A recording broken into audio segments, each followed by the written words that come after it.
السلام عليكم. حلقة جديدة من برنامجكم تقرب إلي. اليوم نتكلم عن الغفلة. قال في يوم كان السيد علي القاضي قاعد في مجلس، وجاء واحد من المعترضين أنه شنو أنت السيرة والسلوك وأنت جاي تسوي نهج جديد. وطبعا دائما كانوا يتكلمون عليه حتى في داخل الحوزة وما يرد أبد. فإجا هذا مغضب يقول أنا وقفت خلف فالدنقة، كان حتى السيد ما يشوفني. والسيد دروسه كان عنده نوعيتين، بعد الظهر وبعد المغرب.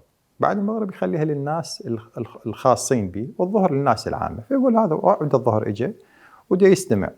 يقول دا يستمع، ظل السيد يكرر عبارة رحم الله من عرفه من أين وإلى أين، من أين وإلى أين، وظل يكرر هاي الجملة من أين وإلى أين. يقول أنا افتهمت، وقال عجبت أن واحد كان عطشان. شوف الكلمات الروحانية، كان عطشان وبالصحراء وشاف له ضأن، وما راح شرب من الحليب مع الضأن، لا شرب من الكلب، من حليب الكلب. انت تعال الحليب الضأن اخذ من يمه. أنا يقول انتبهت من غفلتي، أنا وين رايح؟ هذا الرجل من أحباب الله سبحانه وتعالى، من أولياء الله سبحانه وتعالى، أنا وين غافل؟ وبالتالي هذا السيد علي القاضي اللي التجأ إلى الله سبحانه وتعالى، عاف كل الدنيا وما فيها، بحيث أنه هو كان مرجع ومرجع مهم، والناس تقله كان يبعدهم عنه، يقول لهم ما أحتاج، أكو مراجع غيري، ما أحتاج المرجعية، يعني أنا متوجه إلى سيرة وسلوك مع سبحانه وتعالى، أريد أربي الناس، أنهضهم من غفلتهم.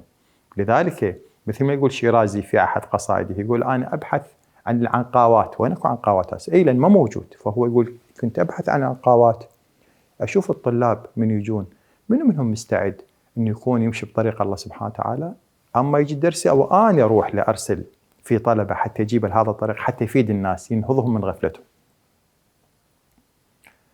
إحنا أصلاً ليش تصير عندنا غفلة؟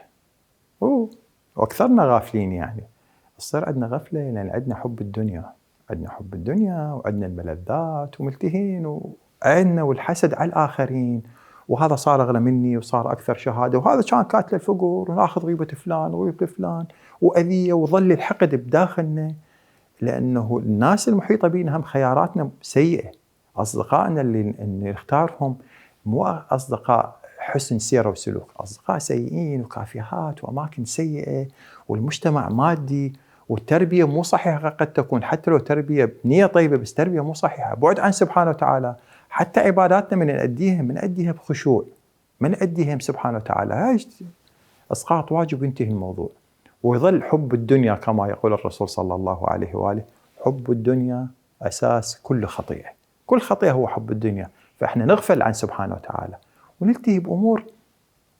شوف أمامنا الناس اللي هم أغنياء جدا متمكنين جدا. أنا أعرف شخصيا شخص غني جدا توفى، التابوت مالته مسجى، هو الجثة مسجى بعدها بالتابوت مالته، وتعاركت البنات والولد على الورث مالته، وانسب هذا الرجل. هاي الدنيا لو غيرها، تطلع أنت فلس ما عندك، ماكو جيبك، ما حد بحالك، راح تطلع بس بأعمالك حتى يوصلوك للفتحة السابعة أنت، ويروح يتعاركون بيا مطعم يروح ياكلون. هاي الحقيقة كلنا ندري بيها، وهذا الورث وذاك يتمضحكون بالفاتحة مالتك. خلاص أنت شنو سويت لآخرتك؟ هاي الغفلة شو وقت ننهض منها؟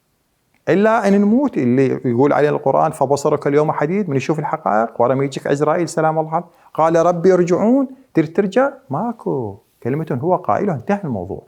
استثمر وقتك. وظل احنا ما نريد نصير دراويش، اظل اقول انا استمتع. بالمناسبة اللي يعرف قصة حياة علي القاضي ما كان انه، طبعا هو يمر بحياته بحالات ضعف وحالات انه فقر، حالات فقر عادي ما عنده مشكلة، فقير هل موجود عنده، لكن تمتع بالحياة وتزوج بأكثر من واحدة بالمناسبة. وكان من يصلي صلاة الليل، للمعلومات انه يصلي صلاة الليل ونجيها بالصلاة، يعني يصليها بعد ما ياكل ويشرب، يقول لهم اهدأ اخرج الملذات الدنيا المباحة. اكو ملذات، يعني مو انا والله حتى اصير متدين اتعفف وما اتزوج وما اكل، لا الله بايح لك اكل واشرب واستمتع مع عائلتي، وما اكون هيك مقطب بالوجه. هذا اللي بعض المؤمنين مع الاسف انه حتى يصير شخصيته قويه ومؤمن يقطب بالوجه ويصير سيد ويتعارك ويا عائلته ويصيح بيهم ويقعدهم. انا اعرف شخصيه يقعدهم على صلاه الصبح بالبوكسات وبالضرب ركل بالارجل. هذا اي دين يصير هيك حبيبي؟ ما يريد الله سبحانه وتعالى بالمحبه والابتسامه، يريدك حتى اذا تريد تجيب نفسك والآخرين عن الغفلة، تقرب إلى الله سبحانه وتعالى بالحب، لأنه كما قال الإمام الصادق: وهل الدين إلا الحب؟ السلام عليكم.